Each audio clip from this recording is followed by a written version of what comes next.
plateforme audio de l'église Fireplace. Nous avons préparé ces messages dans le but de vous permettre de rencontrer Jésus et de le placer au centre de votre vie. Notre prière est que vous soyez vraiment touchés alors que vous écoutez ce message. C'est une joie d'être ici ce matin et de pouvoir partager, de continuer cette série sur les fondations, puisqu'il s'agit aujourd'hui de parler de la repentance. J'aimerais d'abord souhaiter encore une fois la bienvenue à tous ceux qui sont là pour la première fois. Merci d'être là et que le Seigneur vraiment vous bénisse. Et puis, on a une visite particulière ce matin. Je suis assez touché de voir John et Cathy Lambert, les parents de Nathan. Et merci de nous faire cette surprise de venir. Surprise, enfin à moitié surprise, mais surprise quand même. Parce qu'avec Anne, on a eu le privilège d'être au bénéfice de leur ministère à Saint Michael pendant plusieurs années. Et vraiment, voilà, je suis très touché de vous voir là et que le Seigneur vous bénisse. Toute la famille, on est vraiment heureux de vous accueillir. Soyez bénis. J'étais hésitant d'apporter la parole. Je me suis dit, comme je savais qu'il allait venir, je voulais te proposer d'apporter une parole, mais tu as dit que tu n'avais pas le temps. Je dis, bon, ok, tu es en vacances, on va te laisser. Alléluia. Donc le sujet, oui, c'est sur la repentance. Il y avait un jour un jeune homme très zélé qui était dans une école biblique. J'ai entendu cette histoire par un autre étudiant qui faisait l'école biblique à l'époque. C'était dans début des années 70. C'était au Danemark, à Kolding. Et puis, ils avaient décidé d'aller faire de l'évangélisation dans la rue, sur la place publique, dans la petite ville de Kolding. C'est une petite ville provinciale, danoise. Vous savez comment c'est là-bas. Une autre culture, une culture un peu différente de la France déjà. Et ce jeune homme très zélé, il avait pris avec lui un tabouret. On ne savait pas pourquoi, mais il se préparait. Et donc, ils ont été sur la place. Le leader avait organisé de faire quelques chants. Et puis, c'était à lui de parler. Alors, il a pris son tabouret, il est monté dessus. Et avec beaucoup de zèle, il a dit « Race de vipères, repentez-vous » Alors, le responsable dit « Attends, descends. C'est pas comme ça qu'on fait ici. » Il y a d'autres manières peut-être d'apporter le message de la repentance, le message de l'évangile. Et en même temps, dans toute la parole de Dieu, il est question de repentance finalement. Peut-être pas avec ce mot-là forcément, mais le mot repentance, il est aussi traduit par changement radical. Dès la Genèse, dès les premiers chapitres, alors que tout était merveilleux dans ce jardin d'Éden, Adam et Ève, ils ont goûté aux fruits défendus, ils se sont rendus compte qu'ils étaient nus, ils ont été séparés l'un de l'autre déjà un peu et séparés de Dieu. Et Dieu, dans la brise du soir, il avait l'habitude de venir dans le jardin tous les soirs et parler avec Adam et Ève. Et il aimait passer ce temps avec eux et il écoutait comment Adam et Ève certainement devaient raconter tout ce qu'ils avaient découvert dans ce jardin, tout ce qu'ils découvraient de la création. Et lui racontait aussi ses projets extraordinaires qu'il avait pour tout ce jardin, pour la race humaine, etc. Et ce soir-là, Dieu vient comme à l'habitude, il se promène. Et Adam et Ève, ils ont eu peur, ils se sont cachés. Et ce soir-là, Dieu a dit, mais où es-tu ? Où es-tu, Adam ? Et cet appel-là, c'était déjà un appel à la repentance. C'était un appel au retour. C'était un appel, reviens vers moi. Où es-tu ? Où est-ce que tu te caches ? On aurait préféré que ce soit Adam lui-même qui dise, mais Seigneur Dieu, où es-tu ? Mais ce n'est pas lui qui a dit ça, c'est Dieu qui a fait l'appel. C'est toujours Dieu qui fait le premier pas dans nos vies. C'est toujours lui qui vient en premier pour dire, mais où es-tu ? Où est-ce que tu te caches ? Depuis la Genèse, comme je disais, jusque dans l'Apocalypse, il est question de repentance. On pense bien sûr que la repentance, ça concerne ceux qui ne connaissent pas Dieu. Oui, en premier. Et les messages de repentance sont clairement pour ceux qui ne connaissent pas Dieu. Paul prêche sur la repentance, Jésus prêche sur la repentance, mais ça s'adresse aussi à ceux qui sont religieux, à ceux qui sont déjà dans les églises. Il y a 5 lettres sur les 7 lettres dans l'Apocalypse qui sont adressées aux églises de l'Asie mineure. Il y en a 5 qui parlent de repentance. C'est quand même beaucoup, non ? Si ces 7 églises représentent un peu l'ensemble de la chrétienté, soit dans l'histoire, soit dans le temps présent. Ça veut dire qu'il y a 5 sur 7, ça fait je ne sais pas combien de pourcents, mais peut-être 70% des chrétiens qui ont besoin d'entendre ce message.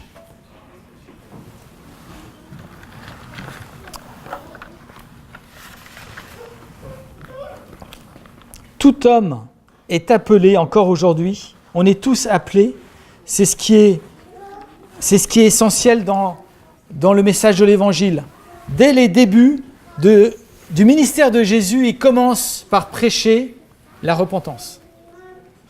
Les premières paroles de Jésus qui sont rapportées dans les évangiles de Matthieu, de Marc, de Luc, c'est « Repentez-vous, car le royaume des cieux s'est approché de vous ». C'est un appel à revenir à Dieu. C'est un appel à se détourner de son péché, à renoncer, à faire demi-tour. C'est un appel aussi à confesser nos fautes. C'est un appel à reconnaître notre besoin. On reconnaît qu'on a besoin de Dieu, qu'on a besoin de sa grâce, qu'on a besoin de son amour. C'est reconnaître notre état. Ça nous amène souvent à pleurer sur nous-mêmes. C'est une œuvre qui est absolument nécessaire dans nos vies. Il y a quelques années, Anne travaillait pour faire de la relocation. Elle s'occupait de conduire des gens dans Paris, des directeurs, entre autres, de grandes compagnies. Et ce jour-là, je crois que c'était un directeur de Microsoft Europe. Et elle devait les accompagner dans Paris en voiture pour leur présenter différents appartements afin qu'ils les choisissent. Et puis, elle était un peu stressée parce que ce directeur assis à côté d'elle était pressé par le temps. Il y avait d'autres appartements à voir. Elle bifurque à droite. Elle avait mis son GPS. Et puis, elle est sur un boulevard ou une avenue, je ne sais plus où. Et puis, en fait, elle était un peu perdue et le GPS lui dit « Faites demi-tour dès que possible ». Alors, ni une ni deux, elle dit « Ok, je fais demi-tour ». Dès qu'elle trouve un espace, elle fait demi-tour. Elle n'avait pas fait demi-tour que voilà, il y avait une compagnie de CRS ou de gendarmes, de motards qui étaient là, et il y en a 2 qui l'arrêtent. Alors, elle baisse sa vitre, elle s'arrête. Le directeur était un peu nerveux à côté. Qu'est-ce qui se passe ? Madame, présentez-moi vos papiers. Ok, elle présente les papiers. Vous savez pourquoi je vous arrête ? Non. Mais vous êtes en sens interdit, madame. Ah bon ? Elle n'avait pas remarqué qu'en fait, c'était une voie à sens unique et de faire demi-tour là, c'était interdit. Et elle se retrouvait en sens interdit. Alors, elle explique. Mais vous savez, j'étais un peu perdu. Mon GPS m'a dit, faites demi-tour. Alors moi, j'ai fait demi-tour. Et à ce moment-là, le miracle s'est produit. Les gendarmes ont été compréhensifs, ils ont dit « Mais où est-ce que vous allez ?» Elle a dit « Mais je vais à tel endroit, à telle adresse. » Alors, ne bougez pas, on va vous escorter. Gyrophare, sirène, ils sont passés devant et Anne a pu suivre et elle a été ramenée sur le bon chemin. Le directeur, il n'en revenait pas à côté. Lorsqu'on doit faire demi-tour, lorsque le Saint-Esprit nous pousse à faire demi-tour, à renoncer à une situation, il y a toujours une bénédiction derrière. Même si le contexte nous paraît impossible, même si on dit non mais je suis allé trop loin de ce côté-là, je ne peux pas faire demi-tour, je suis en sens unique quelque part. Si l'Esprit de Dieu nous appelle à faire demi-tour, n'hésitons pas, faisons demi-tour. Et il y a une bénédiction derrière. J'aimerais lire avec vous un passage dans l'évangile de Luc. C'est une histoire qu'on connaît tous très très bien. C'est l'histoire du fils prodigue. Luc chapitre 15. À partir du verset 11. Il faut que je regarde l'heure parce que Anne m'a dit ce matin, écoute, surtout fais attention de ne pas être trop long. Parce que c'est facile de parler à un moment donné, il faut savoir conclure.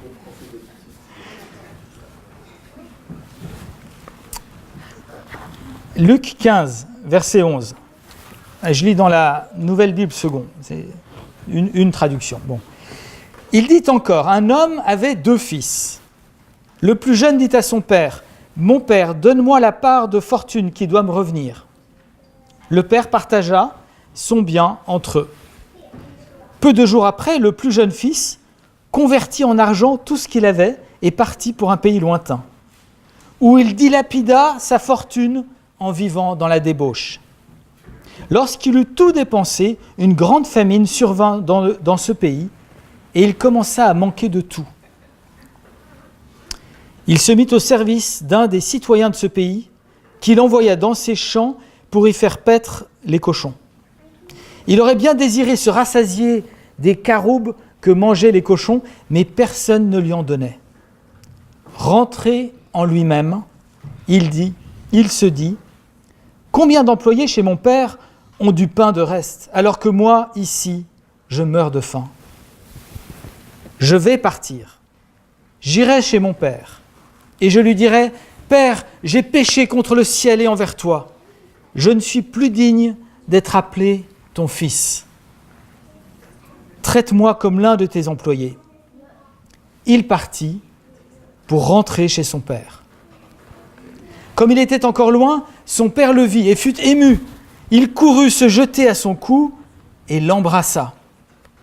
Le fils lui dit, « Père, j'ai péché contre le ciel et envers toi. Je ne suis plus digne d'être appelé ton fils. » Mais le père dit à ses esclaves, « Apportez vite la plus belle robe et mettez-la lui. Mettez-lui une bague au doigt et des sandales aux pieds. Amenez le veau engraissé et abattez-le. Mangeons, faisons la fête. Car mon fils que voici était mort et il a repris vie. Il était perdu et il a été retrouvé. » Et ils commencèrent à faire la fête. Or le fils aîné était au champ. Lorsqu'il revint et s'approcha de la maison, il entendit de la musique et des danses. Il appela un de ses serviteurs pour lui demander ce qui se passait. Et ce dernier lui dit, « Ton frère est de retour, et parce qu'il a été rendu en bonne santé, ton père a abattu le veau engraissé. » Mais il se mit en colère, il ne voulait pas entrer. Son père sortit le supplier. Alors il répondit à son père, « Il y a tant d'années que je travaille pour toi comme un esclave. Jamais je n'ai désobéi à tes commandements. Jamais tu ne m'as donné un chevreau pour que je fasse la fête avec mes amis. Mais quand ton fils que voici est arrivé, lui qui a dévoré ton bien avec des prostituées, pour lui tu as abattu le veau engraissé. » Le père lui dit, « Toi, mon enfant, tu es toujours avec moi, et tout ce qui est à moi est à toi. Mais il fallait bien faire la fête et se réjouir, car ton frère que voici était mort, et il a repris vie. Il était perdu, et il a été retrouvé. » C'est vraiment une histoire tellement touchante, on aime cette histoire. C'est une histoire qui a été de nombreuses fois racontée, reprise. Il y avait en Espagne un père qui avait perdu son fils, c'est-à-dire que son fils était parti de la maison et pour le père c'était un crève-cœur. Et il s'est dit comment faire pour le retrouver. Il n'avait plus de traces de son fils, plus de nouvelles de lui. Alors il a mis cette annonce dans le journal local. Manuel, c'était le nom de son fils, Manuel. « Je t'attends demain au café de la gare à 10h. Tout est pardonné, papa. » Et le lendemain, à 10h, il est au café de la gare et il espère retrouver son fils. Et il regarde et il voit des jeunes gens qui viennent, ils sont plusieurs, et ils s'approchent, et puis il leur demande « Mais vous êtes qui ?» Et puis les uns après les autres ils disent « Mais moi je m'appelle Manuel et je cherche mon père. Moi aussi je m'appelle Manuel et je cherche mon père. » C'est pour dire qu'il y a beaucoup de fils prodigues, beaucoup plus qu'on ne pense. Spirituellement mais aussi humainement parlant. Parce que d'être séparé de son père, d'être déchiré, d'être séparé dans sa famille, d'être parti loin, sur un coup de tête, rébellion, etc. peut-être. Mais il y a beaucoup de gens qui cherchent à retrouver leur relation avec leur père, comme ce fils prodigue.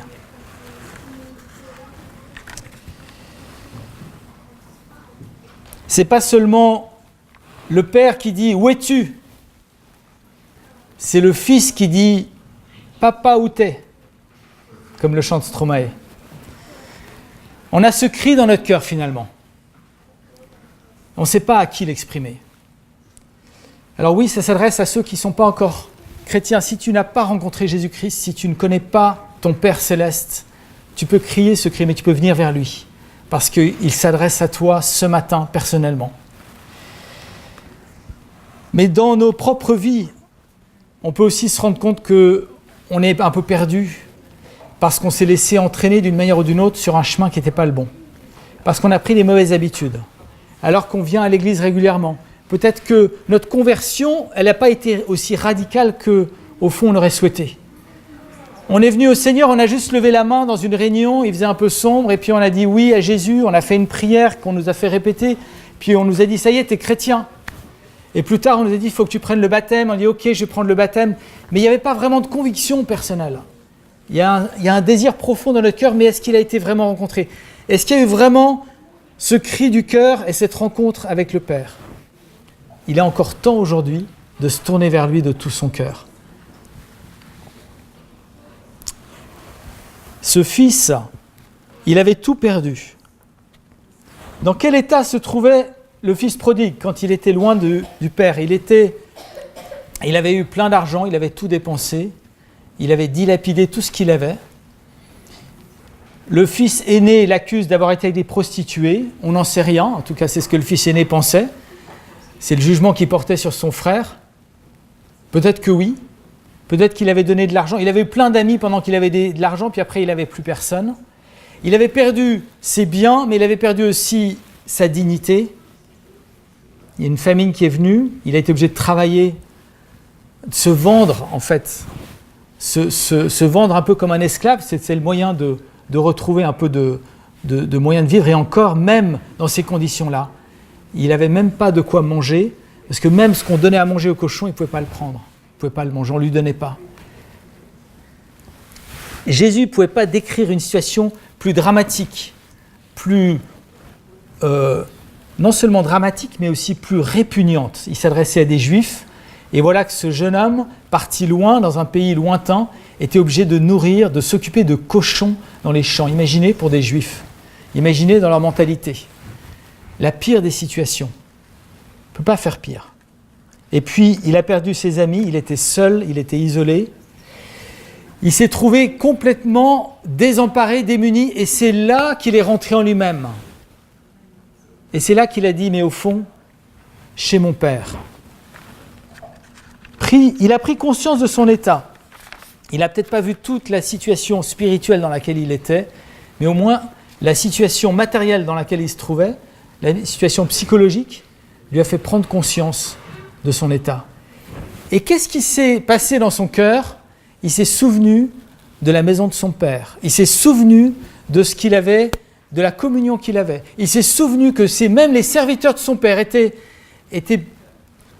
mieux traités que lui. En fait, il s'est souvenu de ce qu'il avait vu et vécu. Il s'est passé quelque chose là, de l'ordre d'un rappel de la prédication en quelque sorte qu'il avait entendue. Si je dis ça, c'est parce que c'est quand on prêche le Seigneur Jésus-Christ que réellement on peut être amené à la repentance. Parce que la repentance, c'est une œuvre du Saint-Esprit lorsque Jésus-Christ est prêché. C'est surprenant de savoir que Nietzsche, le fameux philosophe allemand du XIXe siècle, celui qui a dit « Dieu est mort », à la fin de sa vie, il était devenu complètement fou. Il avait tellement fait des choses qui étaient loin du cœur de Dieu, c'est sûr, qu'il en était devenu fou. Il n'avait plus aucune communication normale. Sa mère venait le voir tous les jours à l'hôpital. Et les seuls moments de lucidité qu'il avait, c'est quand il se souvenait des passages de la Bible qu'il avait entendus quand il était petit. Il était capable de citer des versets de la Bible de quand il était petit. Voilà tout ce qu'il a pu faire dans sa lucidité. Je ne sais pas s'il s'est converti à la fin de sa vie, avant sa mort. Je l'espère pour lui. Mais pour dire que ce qui est semé dans le cœur, même les plus petites choses, ça peut renaître au bon moment et devenir un moyen de salut.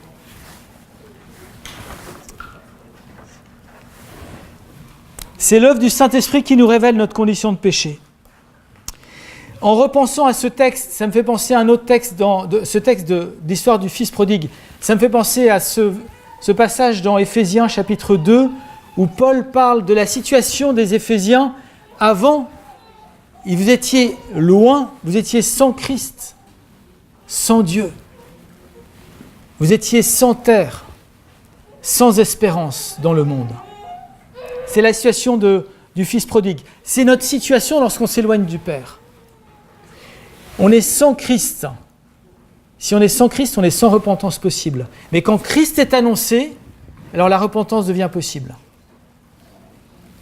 Parce que Christ, c'est le Messie, c'est le oint, c'est celui qui est envoyé par le Père pour nous réconcilier avec lui. Lorsque Pierre a prêché la première grande prédication à la Pentecôte, à quel moment les gens ont eu le cœur vivement touché? C'est quand il a dit « Ce Jésus que Dieu a envoyé, que vous avez crucifié, c'est lui que Dieu a fait Seigneur et Christ. » Et quand il a proclamé la seigneurie de Jésus-Christ, ils ont eu le cœur vivement touché. En anglais, il est dit qu'ils ont été coupés dans le cœur. Je ne sais pas comment traduire en français. Cut in the heart, on dit non? C'est l'œuvre du Saint-Esprit. Le Saint-Esprit se saisit de la parole et en fait une épée. C'est son épée. Et elle vient percer. Elle perce nos cœurs. La parole de Dieu perce nos cœurs. Quand on lit la parole, quand on entend la parole, quand elle est proclamée, quand Christ est révélé, ça vient percer nos cœurs. Ça ne peut pas nous laisser indifférents. On ne doit pas laisser passer cette parole. On ne peut pas juste se dire « Ok, c'est bon ». Cette conviction de péché, c'est une œuvre du Saint-Esprit. Ça révèle le cœur, ça nous met en lumière. Il n'y a rien qui puisse être caché. On l'a chanté tout à l'heure. « Je ne te cache rien ».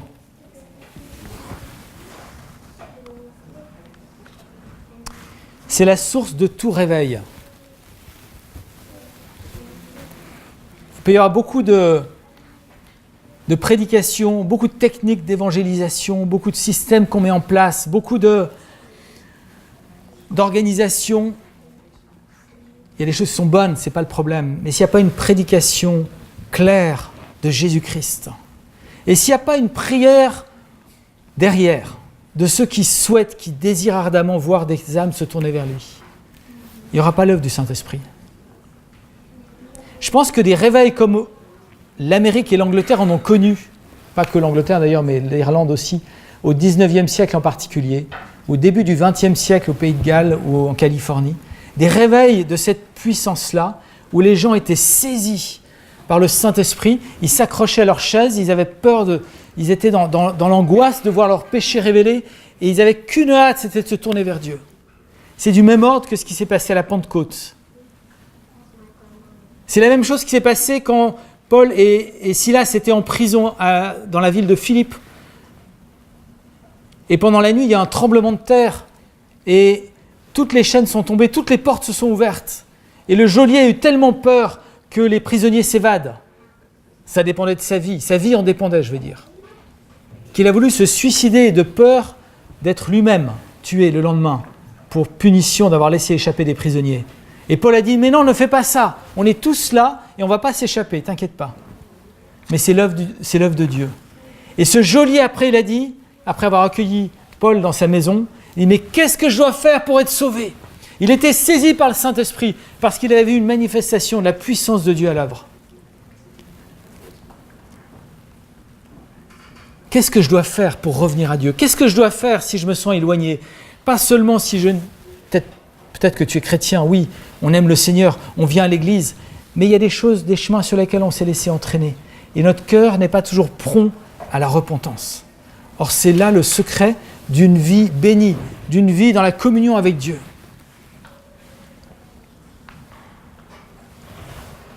Alors moi, je vous le dis, ne laissez rien vous arrêter sur ce chemin de la repentance.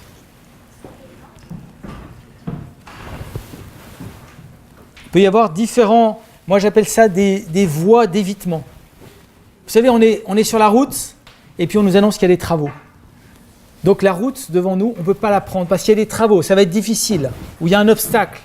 Donc on cherche des voies d'évitement, on cherche des déviations à droite ou à gauche. Ça peut être l'indifférence. Non, il n'y a pas de problème, ça ne me concerne pas. Et en fait, cette indifférence, c'est parfois un endurcissement. Parce qu'on s'est laissé habituer à toujours entretenir ce petit côté, on le cache aux autres, cette manière de penser, cette attitude, cet égoïsme, ces pensées impures, des choses comme ça qu'on garde. Oui, on sait que c'est pas bien, mais on les garde et puis on les met dans un coin et on ne veut pas s'en occuper, on laisse traîner, on devient indifférent, on devient insensible à la voix de Dieu. Or c'est là qu'il ne faut pas avoir peur d'aller tout droit, même si ce chemin il paraît plein d'obstacles et de travaux, c'est que Dieu a du travail à faire dans nos cœurs. N'aie pas peur, approche-toi de Dieu. Le chemin il est étroit, il n'est pas large. Ok, il va falloir se faire petit, il va falloir baisser la tête, accepter. Un autre voie d'évitement, ça peut être la propre justice. Et on cherche à se justifier, à s'expliquer. Peut-être que dans la tête du fils prodigue, alors qu'il marchait pour revenir vers son père et qu'il se préparait à lui parler, peut-être qu'il a eu toute une discussion intérieure, il s'est dit « mais en fait, quand même, tu comprends, j'ai été abandonné par mes copains, etc. Il y avait une famine, et puis il va essayer de trouver, peut-être qu'en fait, à la fin, il n'avait pas grand-chose à dire, il s'est rendu compte qu'il n'avait pas beaucoup d'excuses à apporter. Mais on a tendance à se justifier aussi. Ouais, on a tendance à dire « mais moi, je vais y arriver par mes propres forces. Je vais me sauver moi-même, finalement. Je vais me justifier moi-même. » C'est Christ qui nous justifie. Ce n'est pas nous-mêmes. On ne peut pas par nous-mêmes. Ou alors, on peut accuser les autres, comme Adam qui a accusé sa femme qui a accusé le serpent. C'est facile de mettre la faute sur les autres. Ou sur nos parents, justement, qui n'ont pas été suffisants. Ou bien sur telle situation qu'on a vécue quand on était plus jeune, qui nous ont blessés, qui ont fait qu'on est rentré dans tel problème. On trouve toujours des excuses. L'excuse ne changera rien. Ça peut expliquer la situation. On a peut-être besoin d'être guéri, oui, mais à un moment donné, il faut se repentir. Parce qu'on est responsable de ses actes, de ses pensées, de ses attitudes. Et Dieu nous rend responsables et nous appelle à les confesser. Pas les garder pour nous. Parfois, c'est un peu l'inverse. C'est qu'on est dans la fausse culpabilité, on est constamment en train de demander pardon à Dieu pour tout et pour rien, et on est constamment en train de se condamner sur des choses qui ne nous concernent pas forcément. Ou alors on revient en arrière, on a demandé pardon à Dieu pour telle chose, on s'en est détourné, et puis soit l'ennemi, soit notre propre chair nous rappelle des souvenirs, et au moment, on dit « Ah, pardon, mais j'ai encore toutes ces fautes », et on se voit tout le temps avec plein de fautes, plein d'erreurs, et on n'arrive pas à s'approcher de Dieu, et on doute finalement de sa grâce, de son salut, qui est complet, qui est total.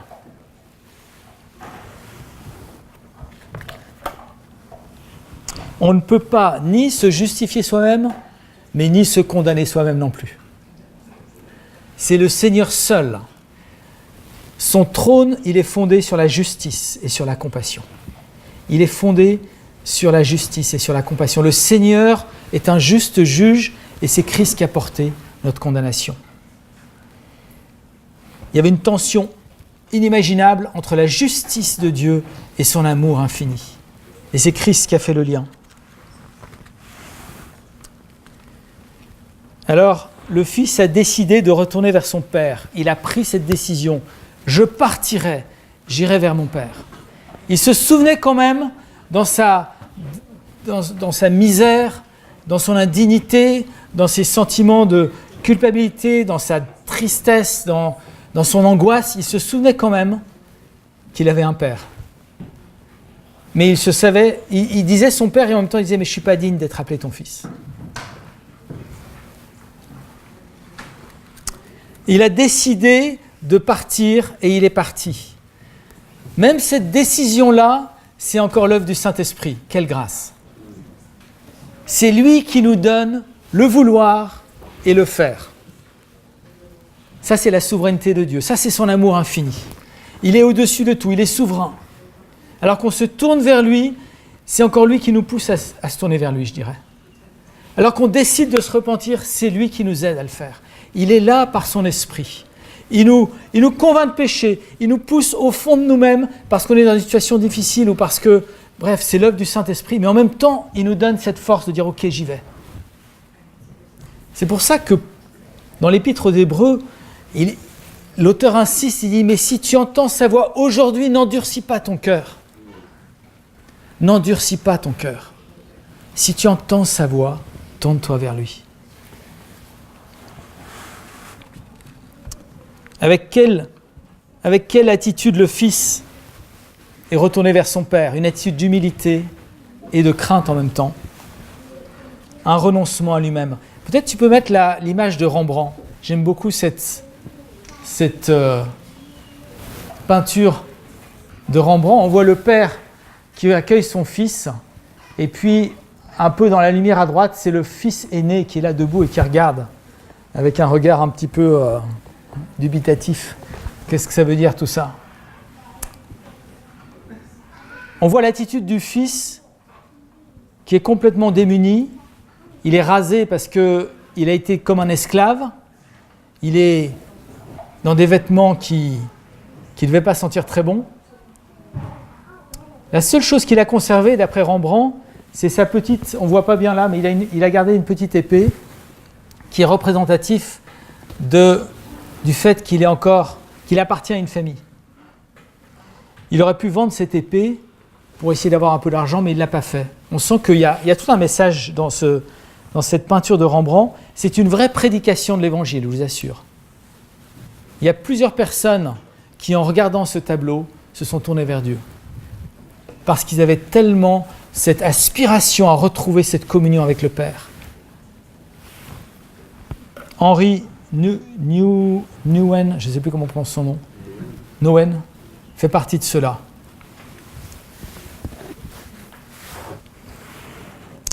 Quand on s'approche de Jésus, quand on se repent, quand on revient vers lui, ça ne suffit pas de dire « Seigneur, Jésus, je t'accepte dans mon cœur ». Mais il faut aussi dire « Seigneur, est-ce que tu m'acceptes, moi, tel que je suis, dans ton cœur ?» Et le Fils, il vient et il dit « Père, j'ai péché contre le ciel et contre toi, je ne suis pas digne d'être appelé ton Fils. » Il est conscient de son indignité. Il est conscient de son incapacité, que par lui, il ne peut rien. Et c'est ça c'est cette œuvre en nous du Saint-Esprit qui nous met à nu, qui nous dépouille de nous-mêmes, qui nous fait rendre compte qu'on est capable de rien par nous-mêmes, qu'on ne dépend que de son amour. Je ne suis pas digne. En fait, le Fils, il avait préparé une autre phrase. Il avait dit, dans la première partie, il dit « Je vais retourner chez mon Père, je lui dirai « Père, j'ai péché contre le ciel et envers toi, je ne suis plus digne d'être appelé ton fils. Traite-moi comme l'un de tes employés ou de tes serviteurs. » Et quand il vient vers son Père, il avait préparé son texte. Et il lui dit « Je ne suis pas digne. » Il lui dit « Père, j'ai péché contre toi, je ne suis pas digne d'être appelé ton fils. » Et puis, il va dire la dernière phrase « Traite-moi. » Mais là, le Père l'arrête tout de suite, il dit « Il ne lui laisse pas finir sa phrase. » Et il s'adresse à ses esclaves, il dit « Apportez-lui la plus belle robe, mettez-lui un anneau au doigt, mettez-lui des sandales aux pieds. » On ne peut pas dire à Dieu ce qu'il doit faire pour nous. On peut pas. Parfois, on a envie de dire au Seigneur « Fais ci, fais ça pour moi. » Non. Dans la repentance, on vient, on ne peut même pas demander à Dieu quoi que ce soit. On vient, on dit « Voilà, je suis digne de rien. Juste, voilà, je te demande pardon, c'est tout. » Mais il ne peut pas dire, écoute, j'aimerais que tu fasses ça, que tu me fasses, finalement je vais accepter de faire ça et tout. Non, tu ne sais pas ce que Dieu va faire de toi. Tu vas voir ce qu'il va faire de toi. Tu vas voir, c'est extraordinaire. C'est bien au-delà de ce que tu peux penser. Donc ne lui demande pas quelque chose. Il veut faire plus que ce que tu vas demander. Moi, ce que je trouve extraordinaire dans cette histoire, c'est la manière dont le Père va prendre son Fils dans les bras. Son Père qui l'attend, son Père qui court, qui va le chercher alors qu'il est juste en train de s'approcher. Alors qu'il était encore loin, dit le texte. Le Père court. Ce n'est pas dans les traditions de l'époque qu'un homme puisse courir. Et il le prend dans ses bras. C'est sûr qu'il n'a pas attendu longtemps avant de demander une nouvelle robe parce que ça ne devait pas être agréable comme odeur. Mais peu importe. Il l'a serré dans ses bras. C'est comme ça que Dieu t'accueille. Sitôt que tu décides de tourner vers lui, il te prend dans ses bras. Mais peu importe si tu es encore plein de péchés, de mauvaises pensées, de choses qui ne vont pas, c'est pas ça qui compte. Tu viens à lui. Lui va te restaurer. Lui va te purifier. Lui va te mettre une robe de justice. Lui va te mettre un anneau au doigt qui te restaure dans ta dignité, dans ton appartenance de fils dans la famille. Et il te redonne ton autorité aussi. L'anneau représente l'autorité aussi. L'alliance, l'appartenance, l'autorité. Il va te donner des chaussures parce qu'il t'envoie tout de suite comme un serviteur au sens de celui qui va accomplir une mission. Les chaussures, ce n'était pas destiné aux esclaves, c'était destiné aux fils parce qu'ils avaient une mission à accomplir. C'est les chaussures du zèle de l'Évangile. Et ce que je trouve très beau, c'est que le Père, il dit à ses serviteurs, vite. Et j'étais touché par l'image que Andreas nous a partagée tout à l'heure sur le fait qu'il n'y a pas des échelons à gravir. On est loin de Dieu. Est-ce que je suis à 2, 3, 4 échelons du Seigneur? Si tu t'approches de lui, il est là. Aie confiance dans son amour. Et à l'instant, il te revêt de sa justice. Il te restaure dans ton statut de fils ou de fille de Dieu. La puissance de l'Évangile, c'est qu'elle nous rend capables d'être enfants de Dieu. Et il te restaure dans ton ministère, dans ton service pour lui. Il n'y aura pas de 3 années probatoires. À l'instant, tu peux entrer dans ton service. Ah oui, il y aura à grandir avec lui, oui. Oui, on doit progresser, oui, on doit être sanctifié, oui. Cette attitude de repentance, en fait, c'est une attitude permanente. En fait, c'est une attitude de cœur qui est la base de notre communion avec le Père. C'est une attitude qui, comme les Hébreux nous dit, mais approchez-vous donc avec audace, avec courage, avec foi du trône de la grâce. On doit constamment s'approcher de Dieu. Et constamment, il est là près de nous. Et chaque fois qu'on s'approche de lui, on s'approche dans cette même attitude, où on est là en disant, ouais, moi j'y suis pour rien. C'est toi, c'est ta grâce, Seigneur.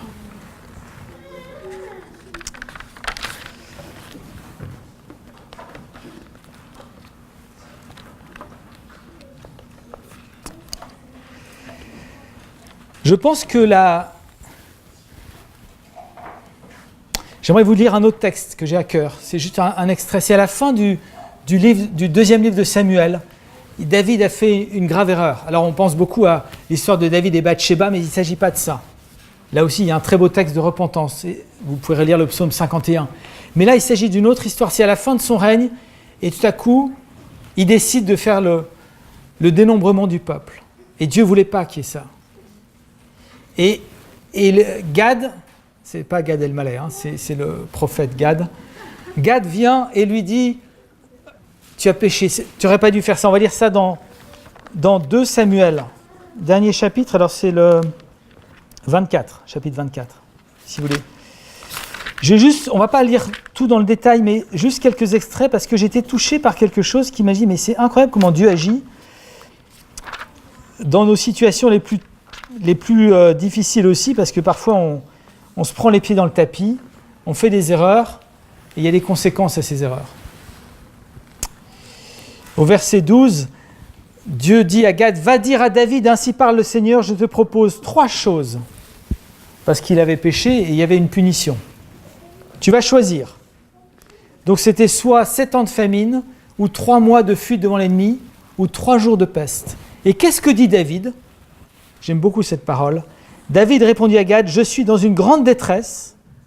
Laisse-nous, je te prie, tomber aux mains du Seigneur, car sa compassion est grande. »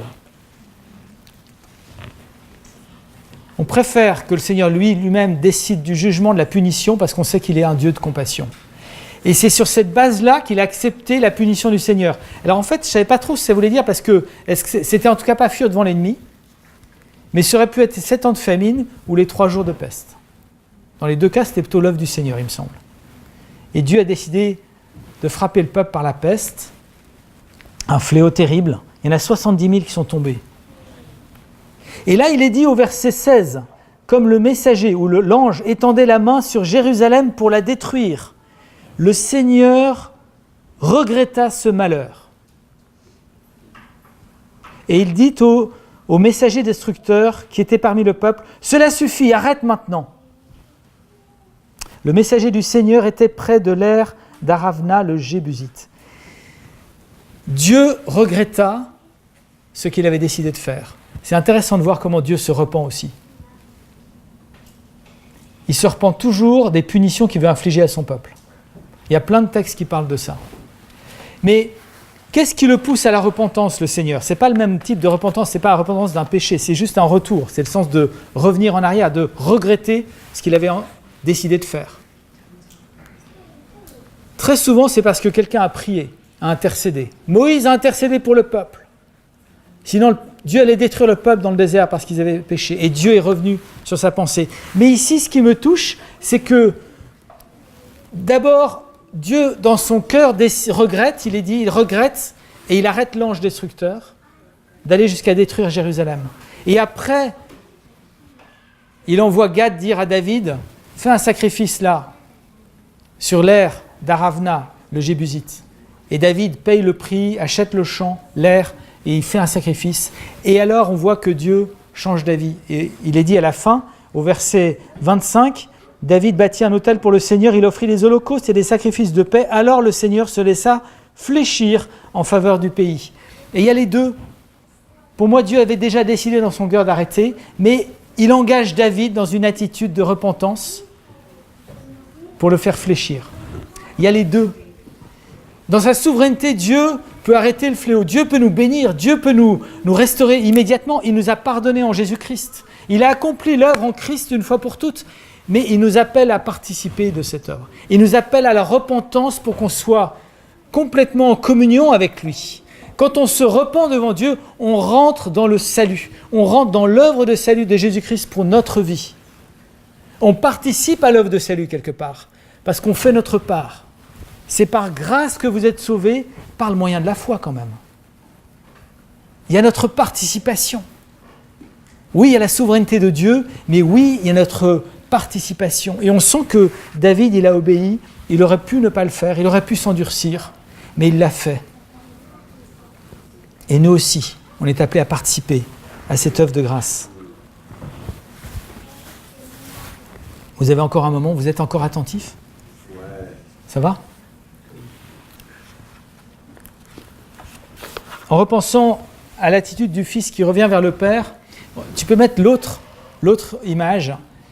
Ça me touche beaucoup aussi. C'est une sculpture faite par Charlie Mackenzie, qui est un sculpteur, un peintre qui est dans l'église de Holy Trinity Brompton.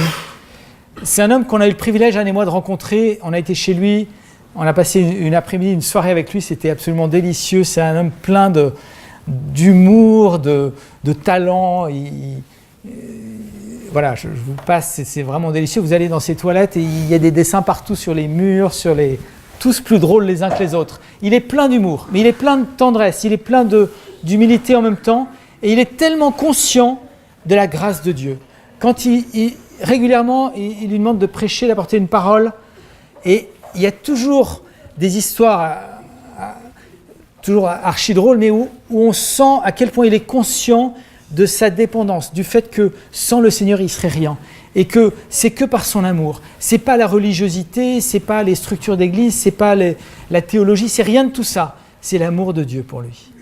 Et il a fait cette sculpture du fils prodigue qui a été offerte ensuite à l'église. C'est très touchant de voir l'amour du père qui prend le fils dans ses bras. Et vous voyez le fils, ce que j'aime beaucoup, c'est la façon dont il a ses bras complètement ballants comme ça. Il ne peut même pas embrasser le père. Il n'a même pas la force de le faire. Il est complètement au bout du rouleau. Et il est saisi par son père qui fait tout le travail, tout le chemin vers lui. En fait, on ne fait pas grand-chose dans la repentance. C'est l'œuvre de l'esprit du début à la fin. Il y a un moment donné, il faut se laisser briser dans notre orgueil, dans notre amour-propre, dans notre propre justice, ou dans notre fausse culpabilité. Il faut laisser ça être cassé. Il faut accepter cette œuvre, mais ensuite, c'est Dieu qui fait tout. C'est extraordinaire, je trouve. Je pense que, en repensant à ce thème de la repentance et à notre attitude permanente, en quelque part, en tant que chrétien, c'est pas juste au début, puis après c'est fini, et après on n'est que dans la louange et dans l'adoration. Non, on est constamment dans cette attitude-là, de revenir vers ça. L'adoration, ça commence par la repentance, finalement. J'ai repensé au sermon sur la montagne et aux béatitudes. Et je me suis dit, dans ce texte, dans Matthieu 5, on trouve quelques éléments. Je vais être rapide là-dessus. T'inquiète pas, je ne serai pas trop long. Je vais être rapide là-dessus, mais juste, je pense que c'est important parce que, en fait, ça fait écho à cette démarche de repentance, je trouve. Matthieu chapitre 5. Heureux les pauvres en esprit, car le royaume des cieux est à eux. On ne peut pas être plus pauvre, non ? Dépouillé, démuni. On est pauvre en esprit, on est pauvre dans notre cœur. On est pauvre parce qu'on est conscient qu'on n'a rien, strictement rien à offrir au Seigneur. C'est lui qui nous donne tout. Et il nous accueille dans son royaume. On ne le mérite vraiment pas. Et cette attitude-là, on doit l'avoir toute notre vie. Cette bénédiction, cette béatitude concerne, c'est un des principes du royaume. Ça fait partie de notre nature. On est pauvre en esprit. Et dès qu'on se sent un peu riche ou un peu regonflé parce qu'on a réussi ci, ou parce qu'on a bien fait ça, ou on aimerait que... Rappelons-nous qu'on est pauvre en esprit, qu'on n'a rien sans lui. Et que tout vient de lui. Et que tout est grâce. Ça nous fait du bien. Ça fait du bien aux autres aussi, parce que ceux qui se croient trop riches, c'est pas très agréable. Heureux ceux qui pleurent, car ils seront consolés. Alors effectivement, je pense à ceux qui pleurent parce qu'ils sont dans le deuil, ou parce qu'ils souffrent, ou parce qu'ils ont été blessés, ou parce qu'ils ont été... Oui, et ils seront consolés, amen. Mais je pense que ça s'adresse aussi à ceux qui pleurent, parce qu'ils pleurent sur leurs péchés, parce qu'ils pleurent sur leur situation, parce que la repentance nous amène parfois, même souvent, à pleurer. Et je me suis retrouvé à genoux ou en prière à pleurer devant Dieu par rapport à ma situation. Parce que c'est une émotion qui est nécessaire, je crois, qui contribue à cet acte de renoncement, d'acceptation de l'amour de Dieu. Heureux ceux qui sont doux, car ils hériteront la terre. Quelle promesse, ils hériteront la terre. La douceur qui va sortir, qui va être le fruit de cette attitude de repentance. Cette douceur, ce fruit de l'esprit, il n'y a plus de violence, il n'y a plus de prétention, il n'y a plus de dureté envers les autres. Il y a de la douceur. Et quand on réalise qu'on peut être encore dur, ou qu'on peut être encore cassant, ou qu'on peut être encore pénible, alors peut-être qu'il y a encore besoin de repentance. C'est l'œuvre du Saint-Esprit. Revenons au Seigneur constamment. Revenons au Seigneur constamment. Il veut nous faire hériter de la terre. Heureux ceux qui ont faim et soif de justice, car ils seront rassasiés. Cette justice-là, ce désir profond, c'est la justice que Dieu nous accorde, mais je pense que c'est aussi la justice pour les autres. On ne veut pas avoir des situations où il y a de l'injustice. L'injustice dans ce monde, l'injustice entre nous. Si on sent qu'il y a de l'injustice, qu'il y a des choses qui ne sont pas justes, on va essayer d'apporter cette justice. Dieu va nous rassasier, il va nous donner des instruments pour ramener la justice, dans l'amour, dans la grâce. Heureux ceux qui sont compatissants ou qui ont de la compassion, car ils obtiendront compassion. Ça fait partie aussi de cette œuvre du Saint-Esprit en nous. C'est qu'alors on se sait pardonner, restaurer, on est capable de compassion vers les autres. On se tourne vers les autres. On n'est plus juste tourné vers nous-mêmes. C'est un peu le propre des enfants. Quand on est nouveau, quand on est enfant, on est assez tourné sur soi-même, c'est normal. Mais quand on grandit, on apprend à être tourné vers les autres, à être attentif à leurs besoins, à être sensible à ce qu'ils vivent. Et puis, plus on donne, plus on reçoit. Si quelqu'un est dans la souffrance, alors on va pleurer avec lui. Si quelqu'un est dans la joie, on va se réjouir avec lui. On va prier pour lui. Et puis on va être béni en retour. La pureté, ça concerne notre regard en premier. Si c'est une pierre d'achoppement pour nous, ce qu'on regarde, ce qu'on entend, ce qu'on voit, alors on l'apporte au Seigneur, pour que nos yeux soient capables de voir le Seigneur de nouveau. La pureté, c'est aussi parce qu'on consacre nos yeux au Seigneur. On consacre nos sens au Seigneur pour voir le Seigneur. Justement, Adam et Ève, ils ne pouvaient plus voir Dieu, ils avaient peur de lui. Et Dieu venait pour les voir, pour les rencontrer. Il est venu pour nous rencontrer. Le grand projet de Dieu, c'est d'être en communion avec nous. Et il veut qu'on soit restauré dans notre vue pour le voir de nouveau. Heureux les artisans de paix, car ils seront appelés fils de Dieu. il y a cette exposition sur Martin Luther King, qui était un artisan de paix dans son époque, qui a accompli une mission incroyable. Et on est aussi appelé des artisans de paix dans notre entourage. Pas de division, pas de suspicion, pas de critique, des artisans de paix, des artisans qui amènent la paix entre nous. Soyez en paix les uns avec les autres. Tant que ça dépend de vous, soyez en paix, dit Paul. Et en particulier dans l'Église. Et si on sent qu'il y a une tension, si on est redevable, il faut régler ça, il faut le mettre en ordre. Pardonne-nous nos offenses comme nous pardonnons aussi à ceux qui nous ont offensés. Il y a une relation immédiate entre l'amour qu'on a avec le Père, le pardon qu'on a reçu et l'amour qu'on a les uns avec les autres. Et le pardon qu'on va s'accorder mutuellement. Et puis, heureux ceux qui sont persécutés à cause de la justice, car le royaume des cieux est à eux. Et là même, Jésus il développe sur la persécution. Et je dis, mais pourquoi est-ce que la repentance nous pousse à la persécution ? Peut-être qu'on peut se poser la question dans l'autre sens. Si j'essaye d'éviter toujours les problèmes et les persécutions et les difficultés et les obstacles, si j'essaie de me la couler douce dans ma vie chrétienne, c'est peut-être parce que justement, je n'ai pas suffisamment été dans ce chemin de la repentance. Quand on est vraiment dans la présence de Dieu, quand on est prêt constamment à se repentir, à être dans la vérité, alors on va risquer les critiques, les obstacles, les oppositions, voire même la persécution. Il y a encore aujourd'hui des gens qui sont emprisonnés pour leur foi, mais ils ont vécu une repentance authentique. Il y a eu nombre de réveils en Chine en particulier, et c'est encore le cas aujourd'hui, mais il y a eu des réveils puissants dans les années 50, 60, dont on parlait peu, mais qui ont été contrecarrés par une persécution qui a été terrible. Comme dans la première église. Un réveil puissant, un réveil où il y a un vrai esprit de repentance, ça va amener la persécution.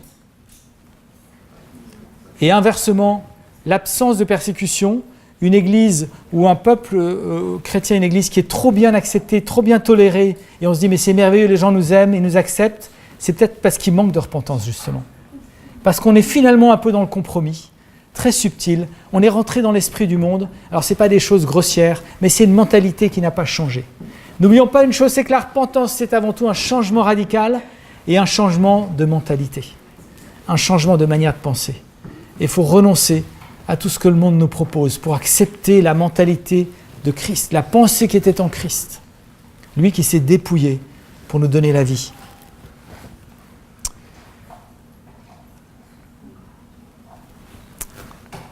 On va prier, simplement. Seigneur, nous te remercions pour ta parole et pour l'œuvre de ton esprit dans nos cœurs. Parce qu'au fond, sans toi, nous ne pouvons rien faire. En commençant par la repentance et toute la vie chrétienne. Et je te prie, Seigneur, que par ton esprit, tu puisses, alors que tu as parlé à chacun de nos cœurs, tu puisses nous amener à être constamment dans cette attitude de dépendance de toi, de repentance, de conversion, de changement de mentalité. On veut s'offrir à toi, Seigneur, ce matin, ensemble, les uns les autres, t'apporter nos vies, te laisser nous transformer à ton image, afin que nous puissions te ressembler. Seigneur, je te prie de parler à nos cœurs pendant cette semaine. Je prie de faire de nous des instruments de paix, des êtres pleins de compassion, de douceur, ayant soif de justice, prêts à avoir l'opposition, la persécution.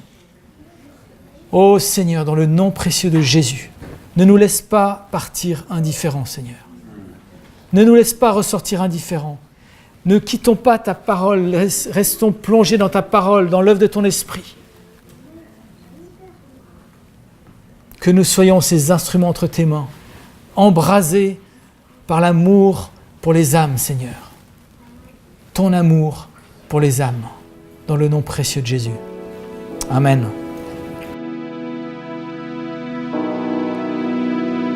Merci d'avoir écouté ce message enregistré à l'église Fireplace à Paris. Si vous souhaitez avoir plus d'informations sur nous et nos activités, rejoignez-nous les dimanches matins à 10h30 au 78 rue de Sèvres. Ou bien connectez-vous sur notre page Facebook ou sur notre site web églisefireplace.com.